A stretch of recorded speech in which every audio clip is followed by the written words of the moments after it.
This is episode 273 of the Rio Grande Foundation's Tipping Point, New Mexico. I'm Paul Gessing. And I'm Wally Drangmeister. I'm president of the Rio Grande Foundation, New Mexico's free market think tank. You can find out more about the foundation at riograndefoundation.org. Wally, I did something very daring yesterday. I spoke to a group of people in person. Real people, not Zoom people, not the little square on your computer? Well, I did tell them all to arrange themselves in a Zoom square so I would feel comfortable, and they did their best Brady Bunch impersonation. But yeah, the Santa Fe Republican Women's Group met, and at an undisclosed location. I'm not going to blow their cover, but uh, they did meet in person, and I spoke to them about some of the important issues here in the 2021 legislative session, some of the challenges being faced by advocates for limited government and individual liberty in the land of enchantment. And it was great to see people in person. In the immortal words of Bill Clinton, I didn't ask and I didn't tell any details about where they were meeting and the arrangements and the rules and regulations, etc. Kind of like the trampoline gyms that I frequented before they were shut down by the governor. Now the trampoline gyms are suing the state in federal court. So, it's one of those things where if you're willing to push the envelope and be creative, you can meet with your people and your friends in person. But if you just kind of salute and go on and unthinkingly obey, then you're going to be spending a lot of alone time these days. Yeah, there is a lot of alone time. And the good news is, from the COVID point of view, the rates are plummeting. Mm-hmm. And it looks like we might get to our yellow status here in New Mexico. Ooh. Now, will we change the rules again because we don't like that? We don't know. So, but, it's one of those things, man. We have vaccines. We have like close to 200,000 people in New Mexico have gotten the COVID. So there's probably some immunity there. So Sure. We're getting out of winter, and there aren't super spreader events like Christmas and Thanksgiving. Although there was one over the weekend. I wonder what There that could have been. was. And last week we talked about Lucy and Charlie Brown in a football and how that has certain relevance to Yeah. COVID-19. Well, over the weekend there was real football being played.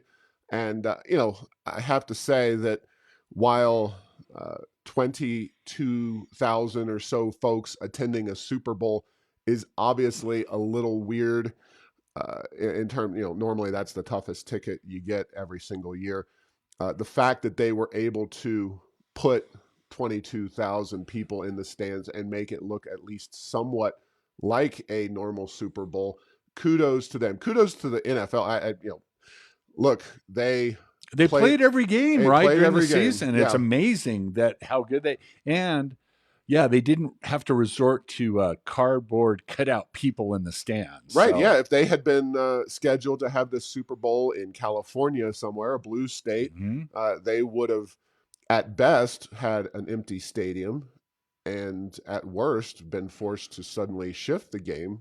At least there were time periods when teams in the NFL that played their home games in California had to leave the state in order to play those games. Of course, here in New Mexico, we're right there with California in terms of being locked down, and not that we would ever be able to get a Super Bowl. At least we need an NFL team first. And I thought about that, Paul, over the weekend. If we had an NFL team this season, we probably wouldn't at the end of the season. You know what I'm saying? I mean, and remember back in the day where Bill Richardson had the pipe dream of bringing an NFL franchise to New Mexico.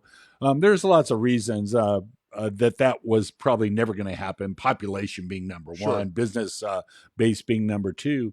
But just think about what New Mexico would have looked like to the NFL this season if they would have been here.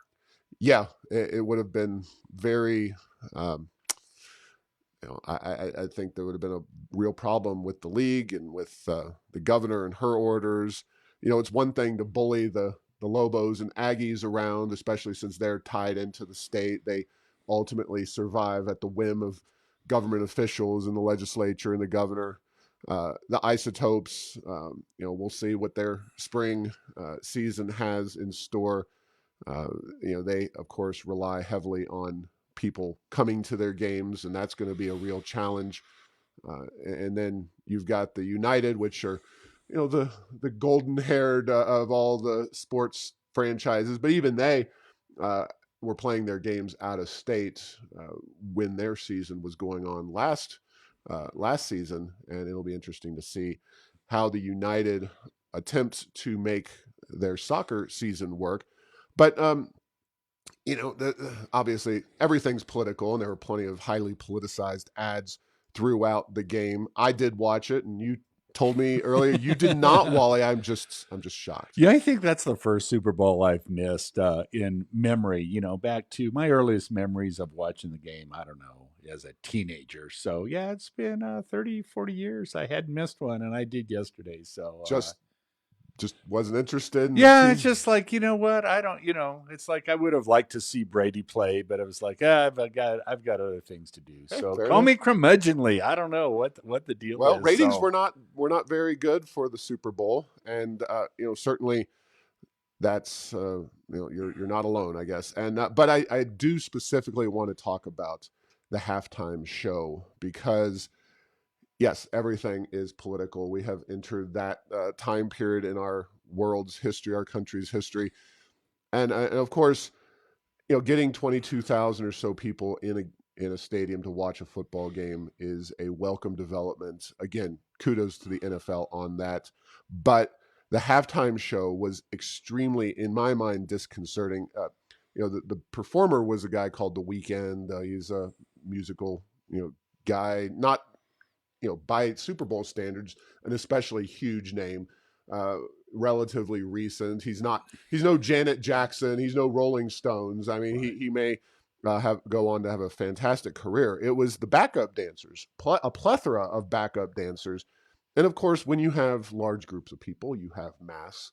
And when you have masks, you can do masks in a way that looks interesting, exciting, fun, with individuality, for example. But these particular backup yeah, I dancers, take it that they didn't have any of those attributes. Is that correct, Paul?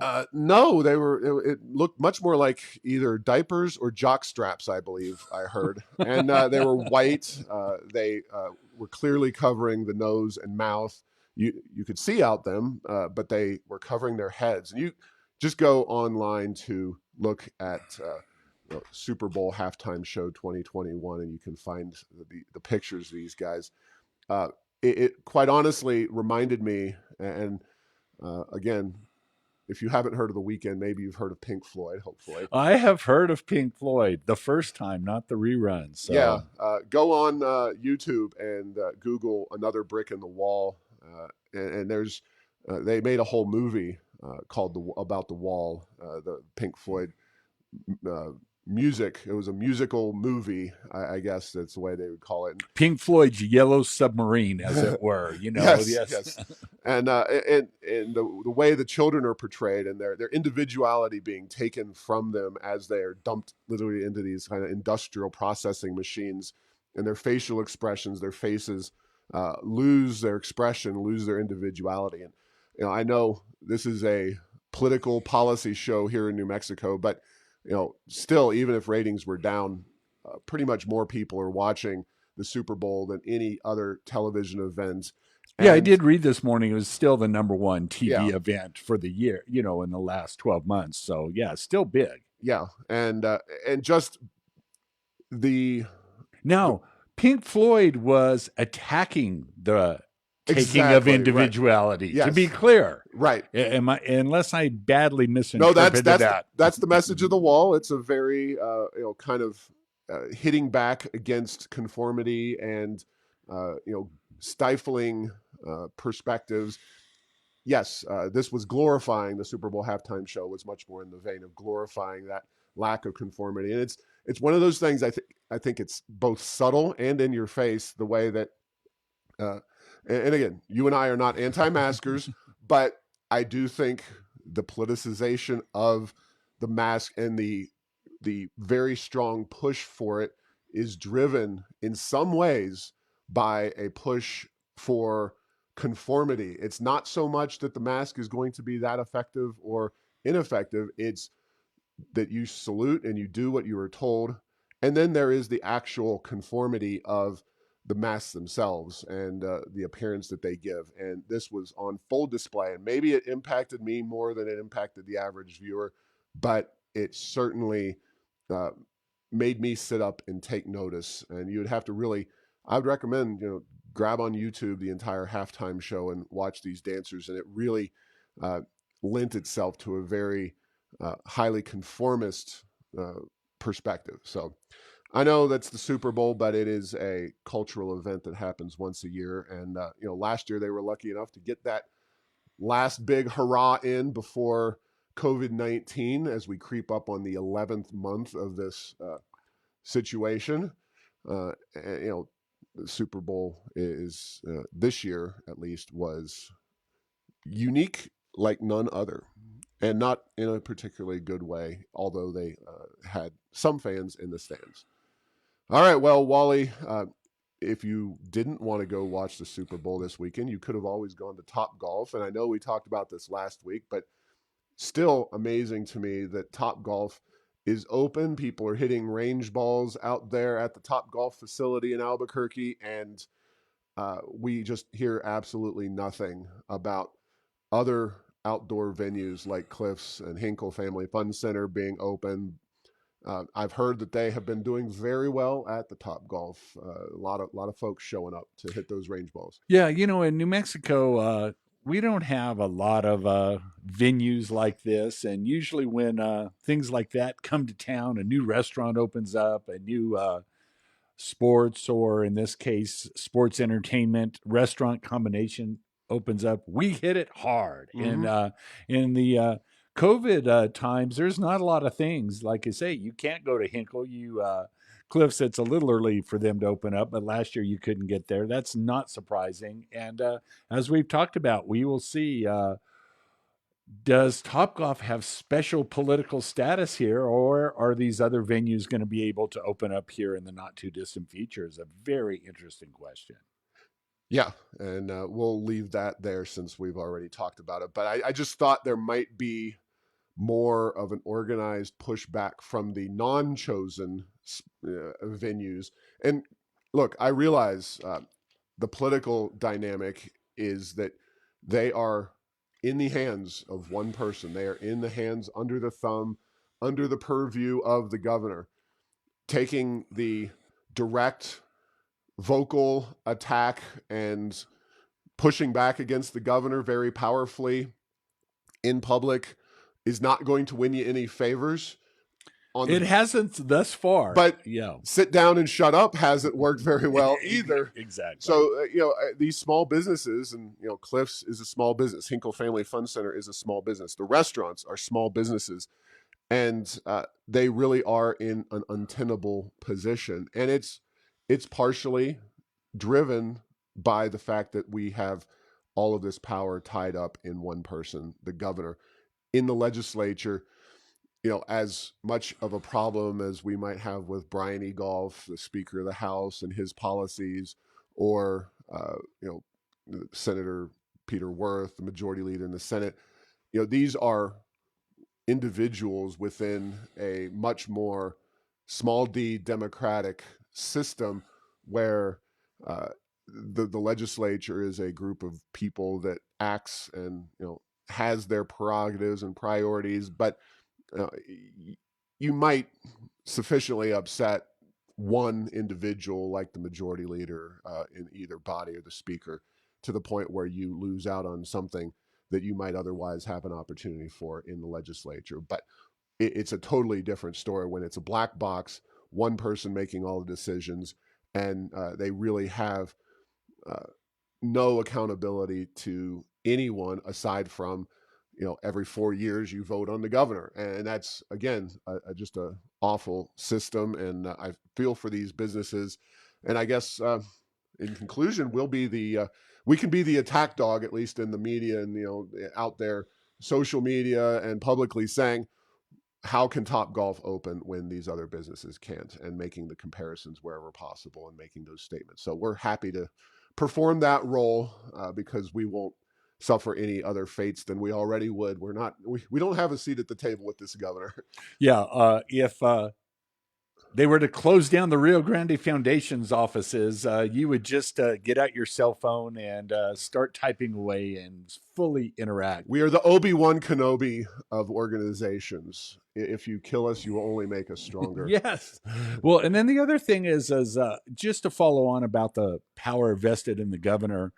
Um, the interaction between the businesses affected, the industries affected, the people affected in the governor's office, compared to, and I always compare it to, Bill Richardson is, I won't say that I love Bill Richardson and he was the best governor I that love we him could have more and ever more had. every day. How's that? And you know what? I think that's true. One thing about the Governor Richardson, though, is he would meet with people Yep. and he would know where they stood. And in addition to all the business groups and business organizations, individual businesses, he would hold office hours where he would just, people could sign up. He had his finger on the pulse. He was governing in an extremely democratic fashion, at least when it came to access to him and his access to the people. And so that's something that I think that different governors have different styles. No one would ever accuse Governor Martinez of having that Governor Richardson style. And certainly Governor Michelle Lujan Grisham has not exhibited it this part. We have the New Mexico Recovery Council, which it's not an oxymoron, but that's supposedly a group to do that. But it has all of the trappings of the 1970s Blue Ribbon Commission done by the federal government. It's a place to imply that you're doing something, that you're getting some feedback, but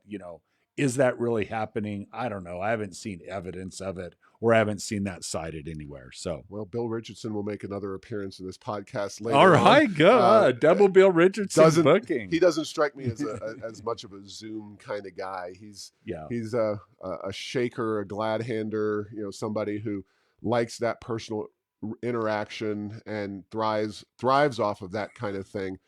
And he might ultimately wind up sticking the metaphorical knife in your back in the policy environment, but he definitely is somebody for my dealings with him back in the day and understanding of how he did business. He definitely liked the personal interaction and tried to make everybody, once you left that meeting with Bill Richardson, you felt at least you'd gotten a fair hearing, even if you weren't going to get exactly what you wanted out of the deal. Yeah, and I have a little story. I won't name names once you hear the story, but a legislator once told me, and he was in the other party than the Governor Richardson, that he hated to go sit down and visit with him because he'd go in there thinking he was going to ask for something.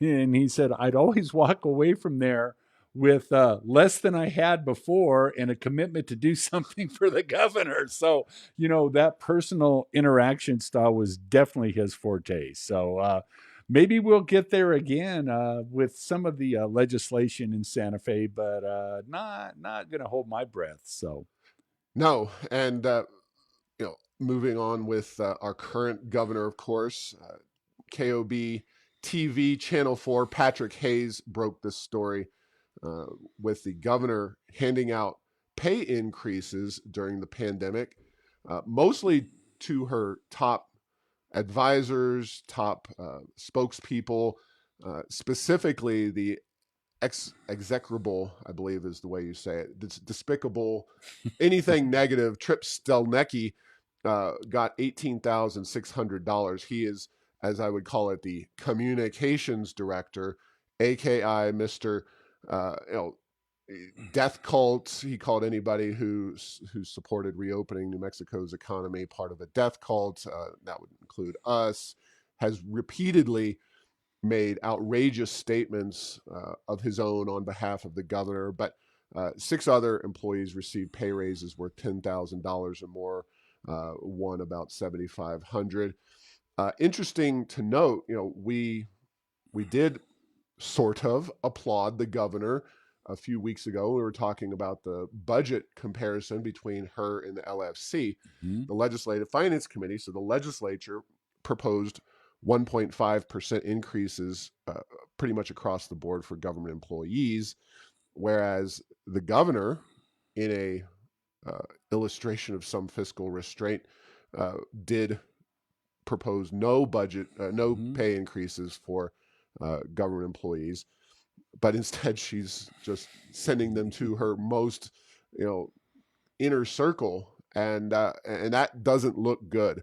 Whereas New Mexicans, I'm sure, could agree and disagree over the 1.5% increase for people with very stable jobs who haven't got had to give up a single paycheck, as opposed to small businesses and others who have lost jobs and lost the means of supporting themselves through no fault of their own.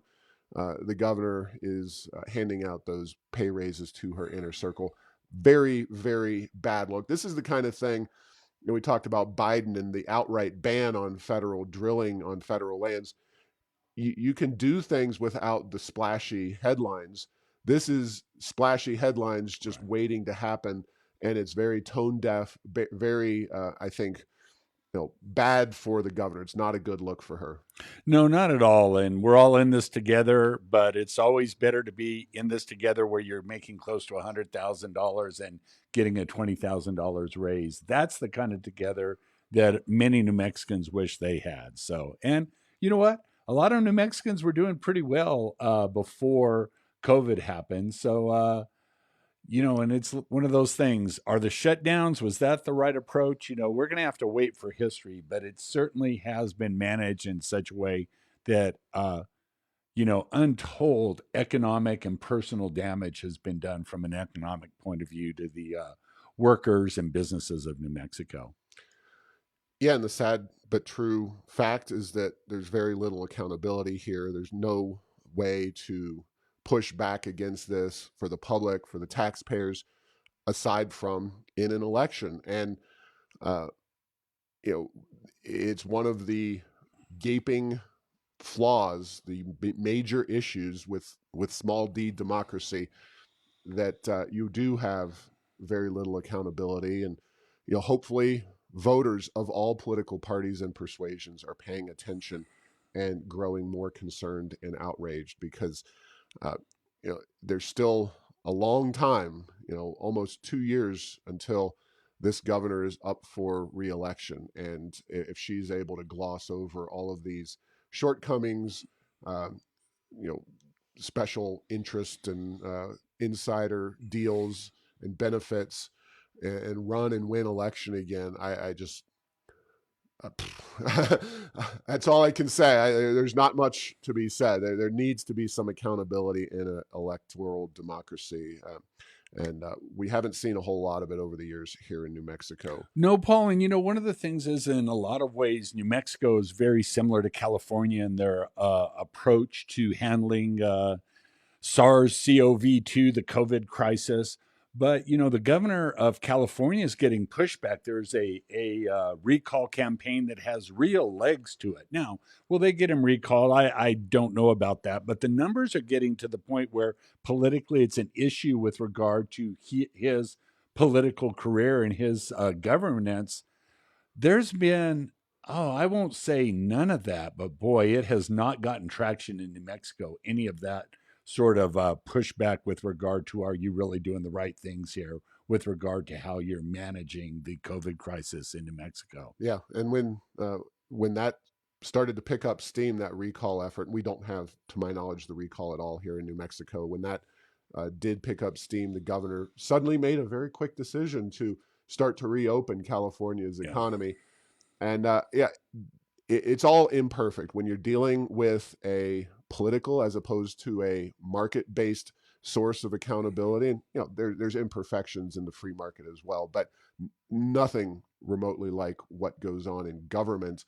Yeah, the recall is a very blunt instrument, and what comes next may not be ideal either. Those of us who have been in politics for a little while know that in California, they recalled Gray Davis, who was involved and mismanaged the Enron crisis and the electricity reliability, the Yeah, blackouts. the first time the power went out in California in a Exactly. major way, not the recent Yeah, time. and then we wound up with Arnold Schwarzenegger, who he started off on the right foot. He tried to reform some important things in New Mexico, but pretty much the unions in that state were so powerful that they kind of just ran over the governor, and he kind of became more or less a non-entity after that. So California does have many issues and many similarities to New Mexico. Just they actually have businesses there that pay lots of taxes, pay high wages. We rely on government and oil and gas, and there are many very big differences. And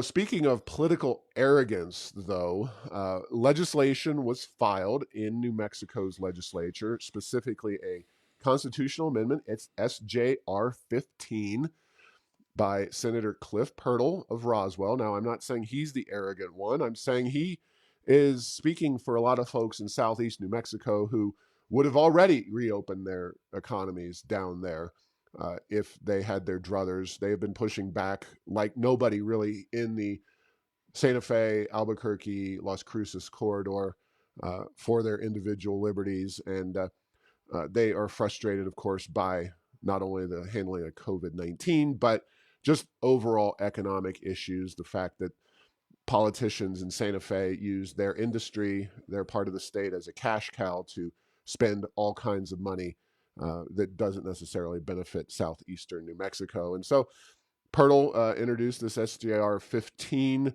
which would allow counties to secede from the state of New Mexico. Now, it is, of course, a very long shot. It is something that is more of a talking point, if anything. And of course, as happened right after the election, when Brian Egolf basically, not basically, he said in no uncertain terms, we're going to redistrict Yvette Harrell out of her congressional seat. Yeah, in a moment of unfortunate honesty from Mr.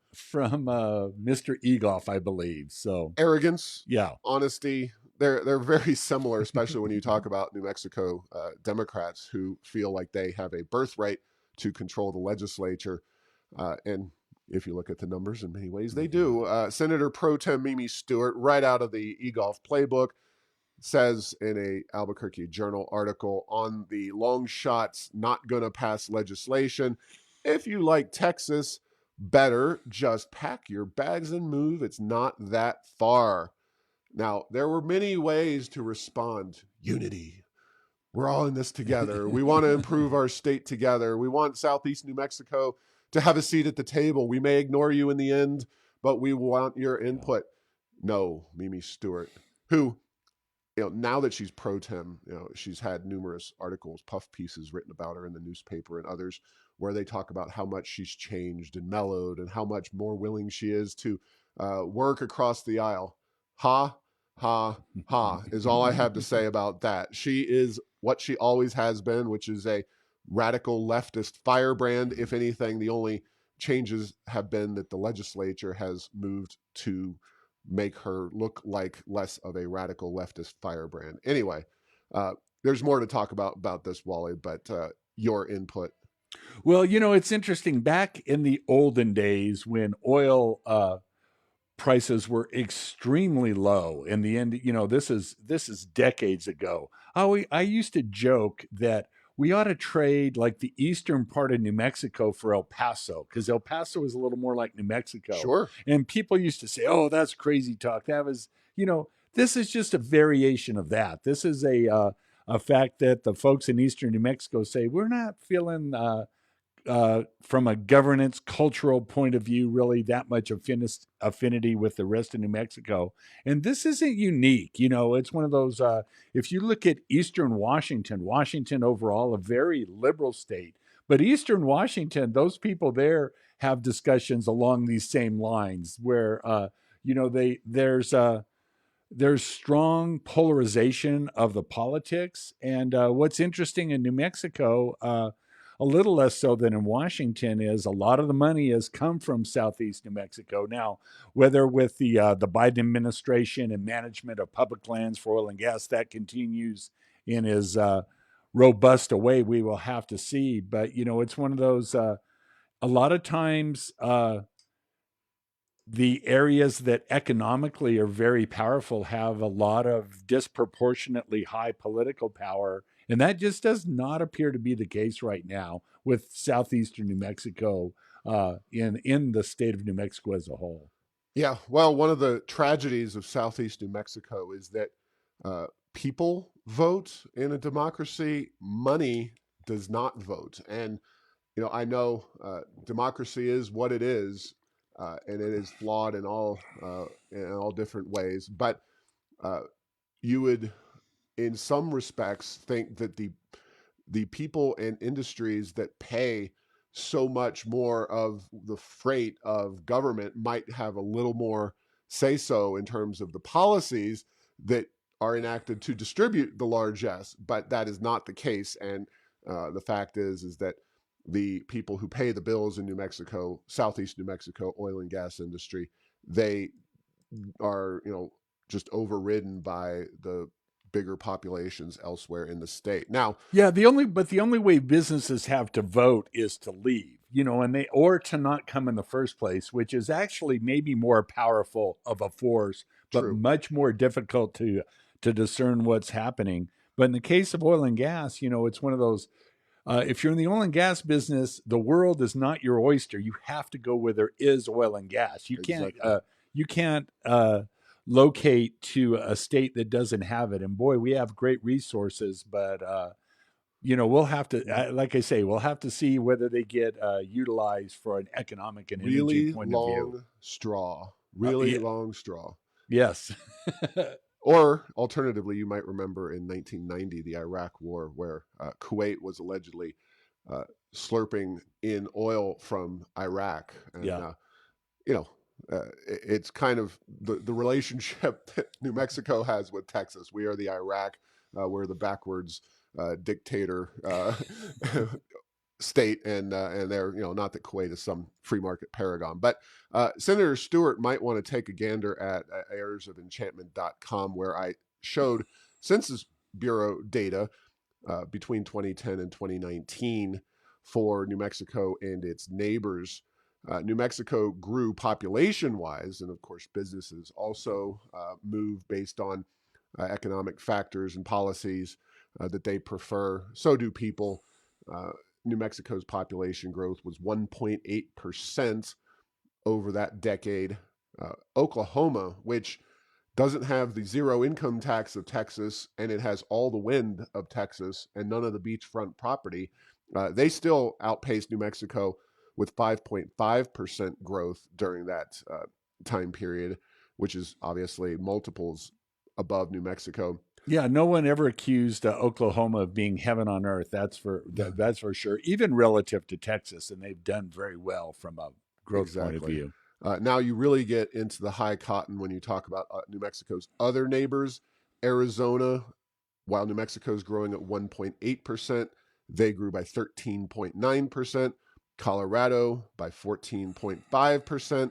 Texas, where Mimi Stewart suggests people who don't like New Mexico policies go to, 15.3%, and Utah at 16%. Now, a liberal who knows what's going on in policy will say, well, that was predominantly Governor Susana Martinez time period. Well, Governor Martinez, whether you like her or hate her or somewhere in between, she cannot enact public policies on her own. She is one part of the government, and the legislature remained for the entire time under some form of Democratic control, whether total control or for 2 years the House was under Republican hands. The legislature makes the laws. The governor can handle different policies, but she cannot enact or change those policies. And when it comes to moving away from New Mexico, uh, I think it's safe to say that wealth and prosperity that would otherwise locate here, if maybe the folks in Southeast New Mexico had a little bigger say on the issues, that they have been doing that. So they're taking the mantle of Mimi Stewart and doing what she tells them to do. Well, and what's interesting is just, there's a lot of talk about the brain drain and the younger generation of New Mexicans leaving. They've done, in fact, what Senator Stewart's recommended. I mean, I have personal knowledge. I have family members of millennial age and similar that have gone to Texas, gone to Arizona, gone to Colorado, and so yeah, that her suggestion is being taken, not necessarily by retirees, people who are older in business, own businesses in New Mexico, but certainly that younger generation's already started to take her advice in big numbers.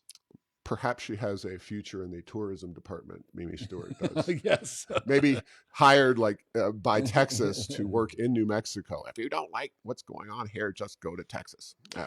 Well, one of the things that is, it's one of those, again, I don't want to sound like I have all the answers or I knew exactly what to do to manage the COVID crisis, but the bottom line is that there are states that have gotten population during this by how they've handled. Florida has people. There's airline flights that are flying to Florida because that's the only place that business is being done. South Dakota, again, no, shout out to the people in South Dakota. That's a tough place to live. Mm-hmm. It's cold as can be. The wind blows. They've gained a lot of population from people fleeing, cities like Chicago, fleeing Los Angeles, New York City, etc. We have not gotten too many of those here in New Mexico because, frankly, it's hard to even come here. And if you do here, it's hard to come for business. It's hard to come for recreation. It's hard to come here for scouting a place to live. So, yeah, that's another economic loss that, we could have done better, but we didn't. And, can we recover once COVID goes away? People take another look at the state. We'll have to see. But it certainly didn't happen like the other states surrounding us this last year. Yeah, South Dakota, where, as we speak, well, first and foremost, they were among the United Van Line's leading states of inward migration. Yep. In the last year, 2020, where the high will be 9 degrees today, with a low of -2. So, and it's a breezy 9 degrees. So, if you're out there for more than like 15 minutes with a jacket, you freeze to death. Yeah, so. People aren't moving to South Dakota for the weather. They probably do enjoy Kristi Noem as governor and the freedom that she has helped to instate, not just this particular year during COVID, but also, the policies they have: zero income tax, right to work, generally favorable regulatory environments as well. And now, speaking of taxes, Bill Richardson, back to him, there is a essential agreement these days. It's all political, but the legislature, by and large, Democrats in the state of New Mexico, have decided, through no research or other policy analysis, that the Richardson era tax cuts were a massive failure. Bill Richardson, starting in 2003, phased New Mexico's personal income tax down from a rate of 8.2 to 4.9%. He also reduced by 50% our capital gains tax rates, which, capital gains is something that's charged on investment income. If you want to chase capital out of your jurisdiction, just enact a high capital gains tax. But legislation, SB 56, and I got to listen in on the hearing on that last week. Senator Bill O'Neill, wants to take the rate back up to 8.2%. SB 89, Senator Bill Tallman, wants to take it to 6.5%. And as I said, there's this amazing agreement among the current Democratic establishment in New Mexico that these tax cuts failed, when in reality, of course, they did not. They did lead to a significant improvement in New Mexico's economic situation. Now, PolitiFact, these fact checkers, boy, they've really gone to the left. But in 2007, they cited a fact check of Bill Richardson saying that he helped create 80,000 jobs. They labeled this mostly true on PolitiFact because in Bill Richardson's style, it wasn't actually quite 80,000. It was 75,800 new jobs that were created under Richardson's time in office. But what's a little rounding for a Yeah, governor? yeah, That's not bad. We can. that I would give him that. yeah, exactly. In this analysis, uh, Jim Peach, remember his name? Oh yeah, Professor Peach, Professor Peach, yeah. NMSU, Aggies, oh Aggies.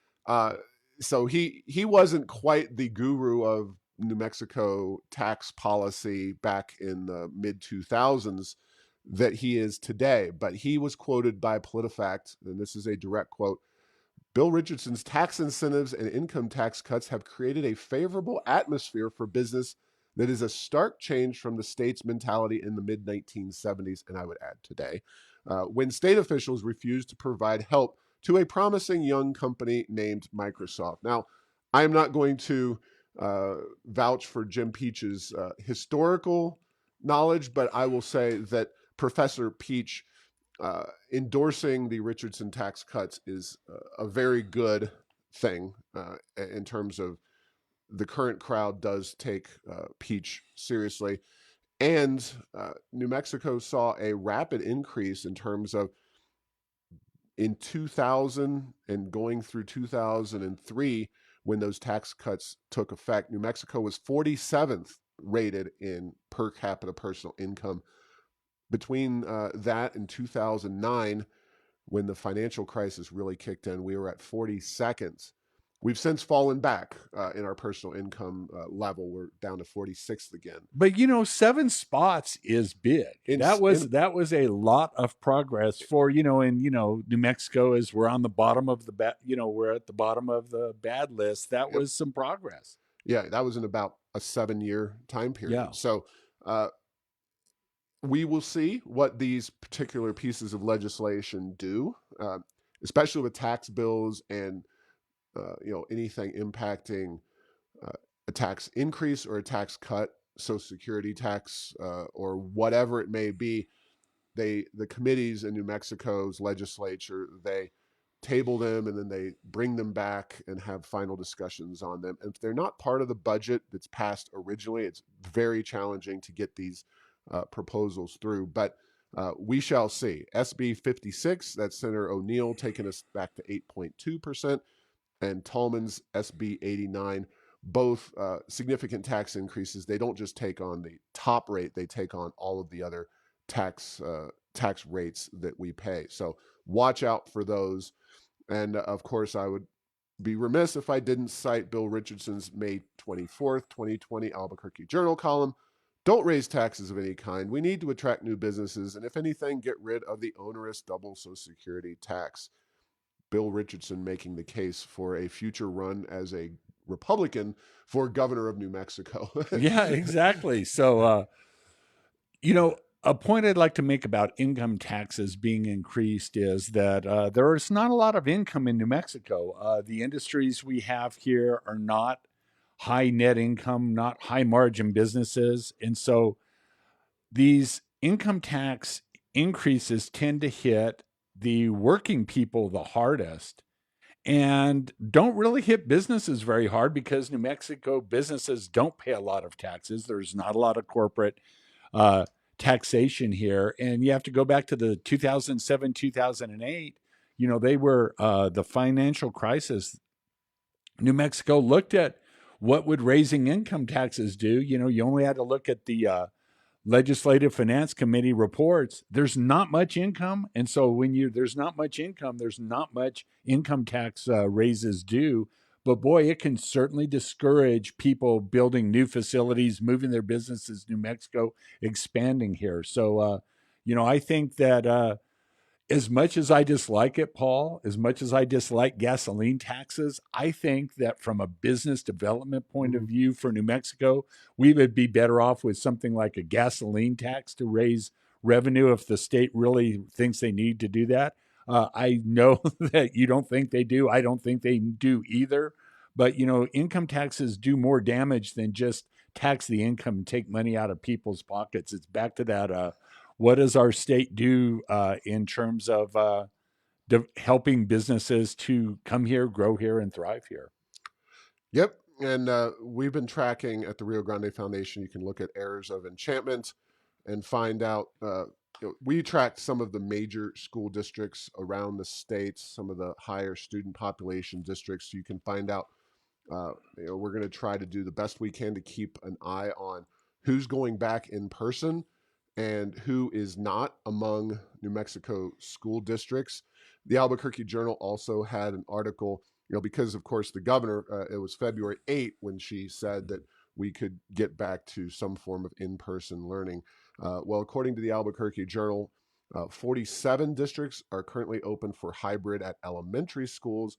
41 of the state's 89 districts had secondary students on campus through the hybrid approach. So, uh, a lot of those districts, probably among the smaller, more rural, more conservative districts, uh, also probably with poor Wi-Fi or broadband and other technological options. So they really need to get people back into the schools. Obviously, APS, Santa Fe, it's very much a wait and see approach, and I feel it's going to be a wait and wait approach, especially for APS. But we hope that all schools will get back to in-person learning, not just hybrid, but someday very soon to full-on in-person learning.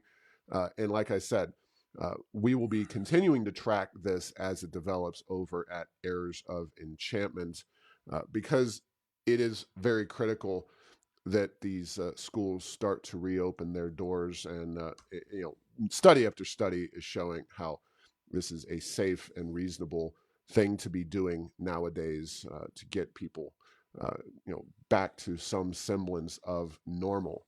So by all means, check out that Errors of Enchantment post and track your district, and we'll be updating that regularly. And with that, we are going to leave it there. Thanks for listening to this week's show. Make sure to get the latest edition of Tipping Point New Mexico by subscribing at Apple Podcasts, Stitcher, and Spotify. You can post or comment on this and other episodes on Facebook and Twitter, and tell Google Home to play Tipping Point New Mexico. Thanks to Path 3 Marketing for producing this show.